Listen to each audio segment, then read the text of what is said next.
And that shift, that change in trust, is exactly what we're going to break down today. We're going to look past the usual economic spreadsheets to see how the real impact of the trade war wasn't on the balance sheets, but in the minds of America's closest partners. You're watching Voice on Pages, where economics, geopolitics, and power meet reality. If you value understanding the systems behind the slogans, go ahead and subscribe.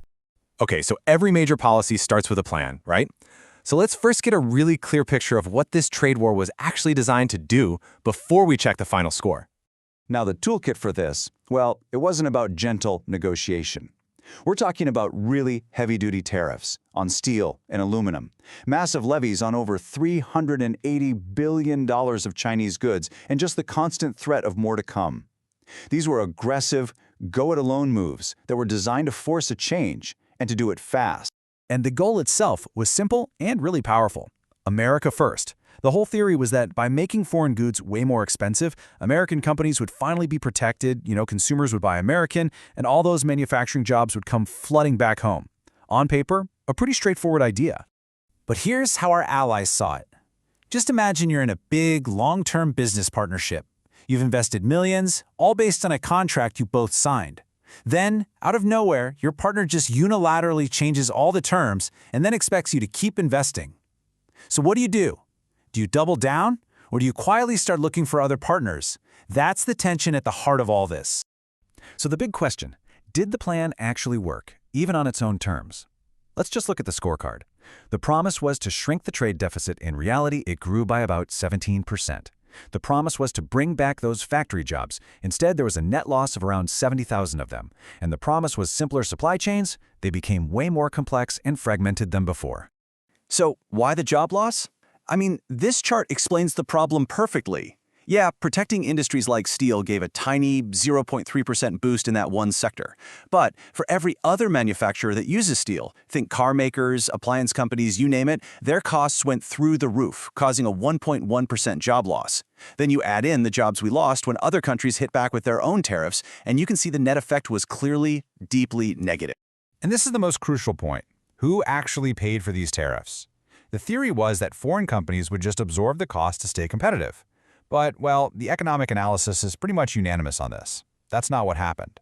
The cost was passed on almost entirely to American importers, which really means U.S. businesses and, eventually, you and me, U.S. consumers, paid the price. And this right here brings us to the real story. Because the most significant damage from all this wasn't really economic. It was psychological. It was about the loss of something much, much harder to measure and way harder to get back, and that's trust. Let's make this super personal for a second. Think about your most reliable friend. The one you'd call at 3 a.m. in a crisis. Now imagine they suddenly become completely unpredictable. One day they're your rock, the next they ghost you. You probably wouldn't have a big, dramatic falling out. You'd just, quietly stop calling them first. You'd find other people to rely on. And this isn't just some abstract analogy. This quote from a key ally captures that exact response. It says that when a major power weaponizes trade, other countries don't get emotional. They get strategic. They increase their options, they hedge their bets. In other words, they start looking for backups.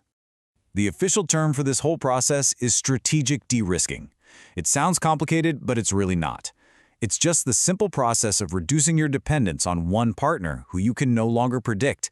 The absolute best way to think about it is with your own money. You would never put every single dollar you have into one volatile bank account, right? Of course not. You'd spread it around to stay safe. Well, nations started doing the exact same thing with their economies. And this de-risking set off a massive global scramble.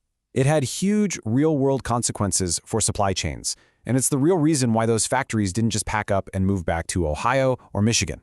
Here's kind of how it played out. At first, companies tried what they called a China plus one strategy. They'd keep their main factory in China, but open a second one in, say, Vietnam, just to be safe. But then the U.S. started hitting those new countries with tariffs too. All of a sudden, the plus one strategy was dead. So it had to evolve into China plus many, which forced companies to spread their risk across a whole bunch of nations, making global supply chains more confusing and more complex than ever before. So where did all that investment actually end up? I mean, this chart tells the story pretty clearly. It didn't come home. It flowed into Vietnam for electronics, into Mexico for manufacturing and cars, and in India for technology. These countries basically became the accidental winners of the trade war, because they were seen as safer, more predictable bets. And this, right here, is the perfect illustration of the backfire. It's just like what happens in the business world, right? Talented employees don't usually quit their entire industry, they quit a bad, unpredictable boss. Well, the factories didn't quit manufacturing, they just quit the uncertainty of being tied only to the US market. They moved, just not here. So what's the long-term result of all this? When you zoom out, it's pretty profound. It's the end of an era of American exclusivity, and it's speeding up the shift to a multipolar economic world.